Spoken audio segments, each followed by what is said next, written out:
Kitab Nabi Mika. Mika tinggal di sebuah kota kecil bernama Moresyet di kerajaan selatan Yehuda, kira-kira pada masa Nabi Yesaya. Kerajaan Israel telah lama terpecah menjadi bagian utara dan selatan, dan keduanya telah mengingkari perjanjian mereka dengan Allah Israel.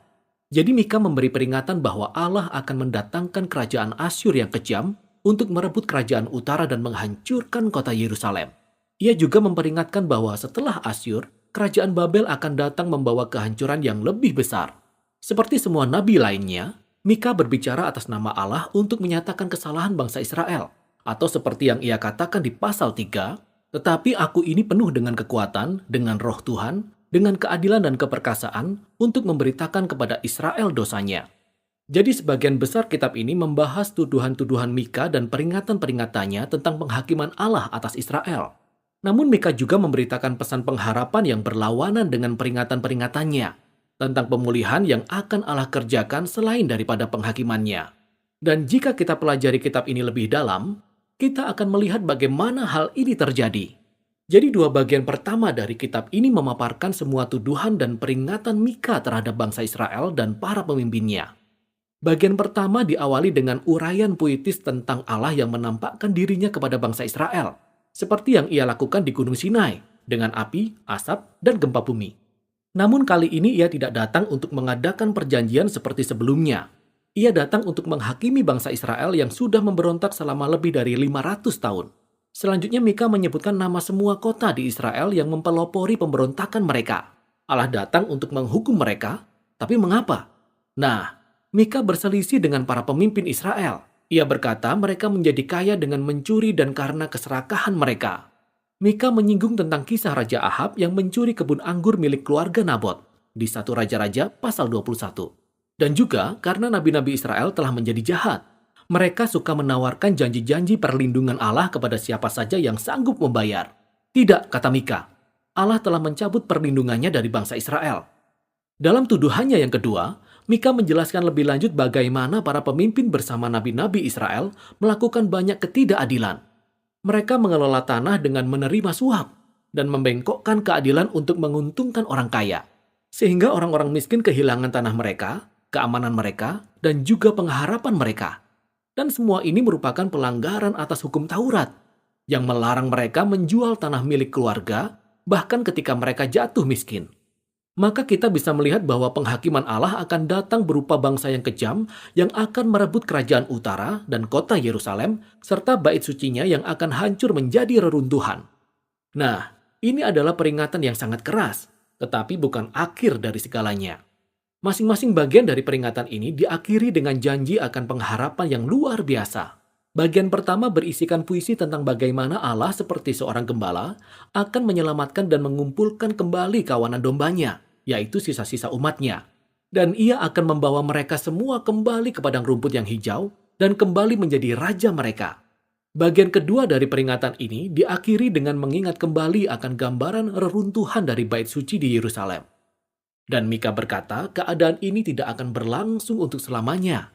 Suatu hari nanti, Allah akan meninggikan kembali baitnya. Ia akan memenuhi baitnya dengan hadiratnya dan juga memenuhi kota dengan sisa-sisa umatnya. Jadi Allah bertujuan untuk menjadikan Israel tempat pertemuan langit dan bumi. Sehingga semua bangsa akan datang berduyun-duyun ke Yerusalem, di mana Allah menjadi raja atas segala bangsa, membawa perdamaian di bumi. Kedua puisi penutup yang penuh pengharapan ini sangat luar biasa. Dan bagian berikutnya dari kitab ini melanjutkannya dalam bentuk rangkaian puisi yang dirancang dengan sangat indah. Semua puisi ini berisikan tentang pengharapan bagi bangsa Israel dan bangsa-bangsa lainnya di masa yang akan datang. Kita tahu bahwa setelah serangan Asyur, bangsa Israel akan ditaklukkan dan dibuang ke Babel. Namun dari sanalah Allah akan memulihkan umatnya dan membawa mereka kembali ke tanah asal mereka. Kemudian kita juga melihat bahwa di Yerusalem baru, seorang Raja Mesias baru akan datang dari garis keturunan Daud. Ia akan lahir di Bethlehem dan kemudian memerintah atas umat Allah yang telah dipulihkan di Yerusalem. Akhirnya dalam kerajaan mesianik Allah ini, sisa-sisa umat Allah yang setia akan menjadi berkat di antara bangsa-bangsa. Namun pada saat yang sama, Allah akan menegakkan keadilannya untuk terakhir kalinya dan menghapus kejahatan dari dunianya. Bagian terakhir dari kitab ini kembali mengulang pola peringatan yang diikuti dengan pengharapan seperti yang telah kita lihat di bagian-bagian sebelumnya. Mika kembali membongkar praktik-praktik kecurangan yang dilakukan oleh para pemimpin Israel, dan bagaimana kecurangan ini menghancurkan negeri dan juga rakyatnya. Demikianlah kata-kata Mika yang terkenal yang merangkum perintah bagi bangsa Israel untuk mengikuti Allah mereka. Hai manusia, telah diberitahukan kepadamu apa yang baik, dan apakah yang dituntut Tuhan daripadamu, selain berlaku adil, mencintai kesetiaan, dan hidup dengan rendah hati di hadapan Allahmu. Tetapi bangsa Israel tidak melakukan perintah ini. Itu sebabnya mereka akan hancur. Namun kitab ini diakhiri dengan satu lagi catatan mengenai pengharapan yang luar biasa. Bangsa Israel digambarkan seperti seseorang yang duduk sendirian dalam rasa malu dan kekalahan. Inilah gambaran yang lugas tentang kehancuran dan pembuangan bangsa Israel. Dan orang ini menunggu-nunggu belas kasihan Allah, dan ia memohon kepada Allah untuk mendengarkan dan mengampuni dia. Tapi mengapa? Mengapa Allah harus mendengarkan dan mengampuni orang-orang yang tidak setia dan memberontak ini? Nah, sang penyair memberikan dua alasan. Pertama, ia berkata karena karakter Allah. Siapakah Allah seperti engkau yang mengampuni dosa dan yang memaafkan pelanggaran? Ia tahu bahwa belas kasihan Allah lebih kuat daripada murka atau penghakimannya. Alasan kedua adalah karena janji-janji Allah. Kiranya engkau menunjukkan setiamu kepada Yakub dan kasihmu kepada Abraham sejak zaman purbakala. Inilah kata-kata terakhir dalam kitab ini, yang merupakan kiasan dari janji-janji Allah kepada Abraham dan keturunannya dalam kitab Kejadian, bahwa semua bangsa akan menerima berkat Allah melalui keturunan Abraham. Namun untuk menjadi berkat bagi bangsa-bangsa, Israel harus terlebih dahulu setia kepada Allah mereka. Inilah yang menjelaskan bolak-balik antara penghakiman dan pengharapan dalam kitab Mika. Jika Allah hendak memberkati bangsa-bangsa melalui Israel, maka ia harus menentang dan menghakimi kejahatan di antara umatnya. Namun penghakimannya menuntun kepada pengharapan, karena kasih dan janji Allah lebih kuat daripada kejahatan manusia. Dan Allah tidak pernah bertujuan untuk menghancurkan, melainkan untuk menyelamatkan dan menebus umatnya.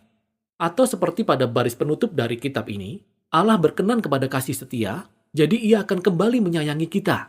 Dia akan menghapus kesalahan-kesalahan kita. Dia akan melemparkan segala dosa kita ke dalam tubir-tubir laut. Demikianlah inti dari kitab Mika.